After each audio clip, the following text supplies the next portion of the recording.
Hi there, welcome back to your favorite deep dive show on stories contemporary and consequential for India.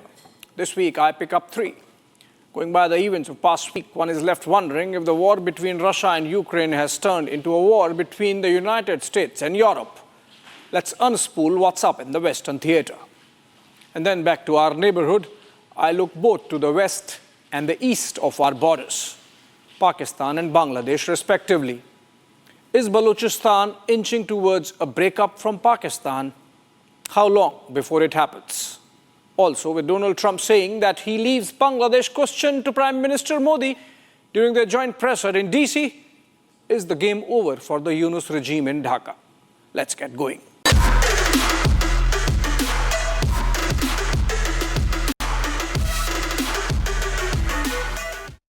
If one had to locate it, this was the moment when the U.S.-Europe alliance came undone. The dialogue between the United States of America and Russia in Riyadh, the Saudi capital, and its outcome has multiple geopolitical messages. 1. Europe's decline is real. 2. Donald Trump's America would rather do business with Putin's Russia than its European allies. 3. For the same reason, Europe is no more an American protectorate. Europe cannot count on the United States to bankroll its security anymore. It's like a week that has shaken the world. Let's go through this in detail. Following his inauguration last month as president, Trump initiated a direct dialogue with Putin to negotiate an end to the Ukraine war, one of his campaign promises. A 90-minute phone call between the two on February 12 led to the Riyadh talks. This had many firsts since 2022, when Putin launched the war on Kiev. First time that Moscow and DC spoke directly. First time that Europe was not part of the dialogue. First time that even Ukraine was not in the room while its fate was on the table. First time that Saudi Arabia played such a prominent role. Interesting times indeed.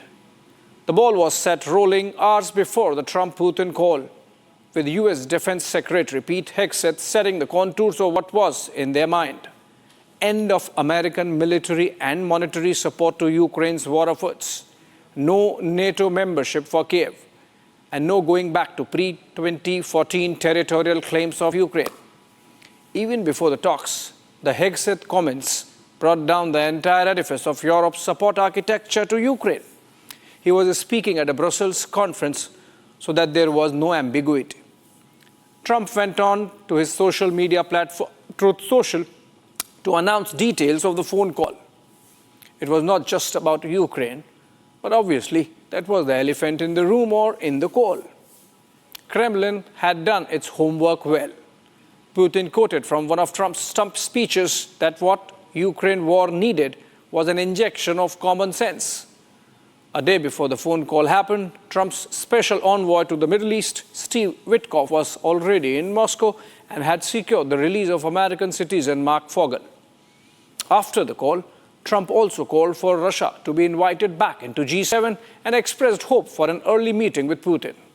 Imagine, till weeks ago, nations like Brazil and South Africa and Israel were announcing that they will arrest Putin if he came to attend any multilateral conferences, since there was an arrest warrant from the International Criminal Court against the Russian president. Now, Trump-Putin meeting is a near-future possibility. Then came the Munich Security Conference. Vice President J.D. Vance led from the front. It was the kind of hectoring on geopolitics that Europe has not seen from anywhere in recent memory. Let's listen to a clip from Vance's class in Munich. See many great military leaders gathered here today.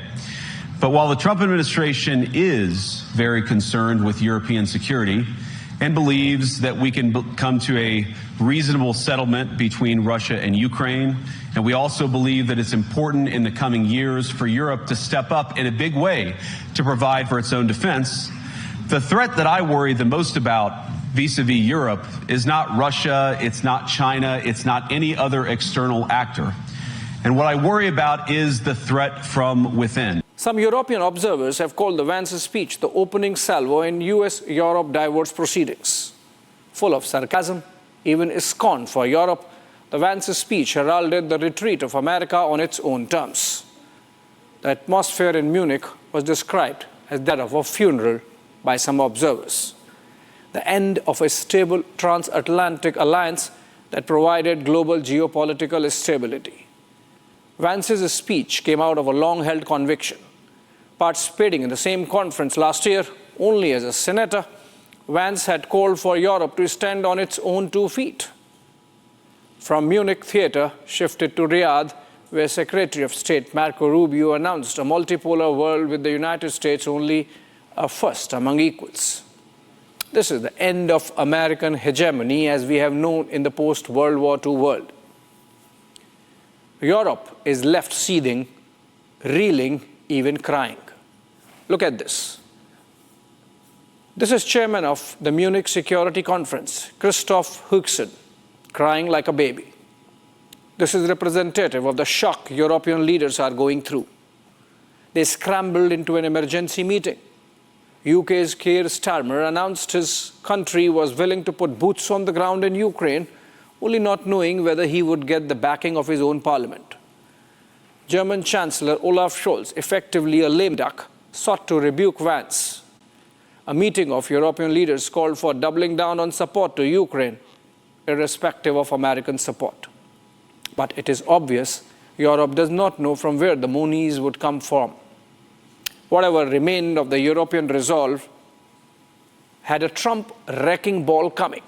On Wednesday, the American president went into an all-out tirade against Zelensky, calling him a dictator, swindler, comedian, and asking him to quit. Irrespective of the reactions, this amounts to the end game for Zelensky. From his Vogue cover with his wife in the midst of war to his foreign accounts to the missing war aid money. He's under the scanner of the American state and might not be able to survive the Trump scrutiny. If Europe is finding itself pushed to margins of irrelevance, it has to look within. 3 serious efforts at peace happened in the last 3 years, from Turkey to Switzerland to Italy, but nowhere Russia was invited. On what moral grounds can Europe complain when the tables have turned? Vance's speech hinted at a larger malaise in Europe. Extreme protectionism combined with irrational wokeism have debilitated the once strong mercantilist tradition of Europe. Much of it European leaders already know. That's why, for example, EU commissioned the Draghi report, which we have discussed in earlier episodes of Get Me Right. Let me end this with some pop sociology. Like most of us, you would have watched your share of James Bond movies during your growing up years.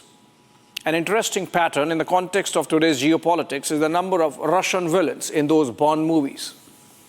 General Arkady Oromov in The Golden Eye to General Orlov in Octopussy. From General Georgy Koskov in The Living Daylights to anarchist Renat in The World Is Not Enough. To even female villains like Ksenia Onatop in The Golden Eye to Rosa Klebb in From Russia with Love. In fact, the latest Bond film that came in 2021, No Time to Die, went right into the Ukrainian theater of war to pick its enemy. Lucifer Safin is a cold and charismatic Russia-born villain. German and Chinese make up the second highest number of villains by nationality, with the sole Frenchman, Le Chiffre, working for Russian spy agency KGB, bringing it back to Russia. The point I'm making is that from its geopolitics to its movies, much of the Western world psyche is trained to be anti-Russian as a relic of the Cold War. Irrespective of his motivations, from deal-making to making America great again, Trump is giving an opportunity to the larger West to have a hard look at where it stands and where it goes from here.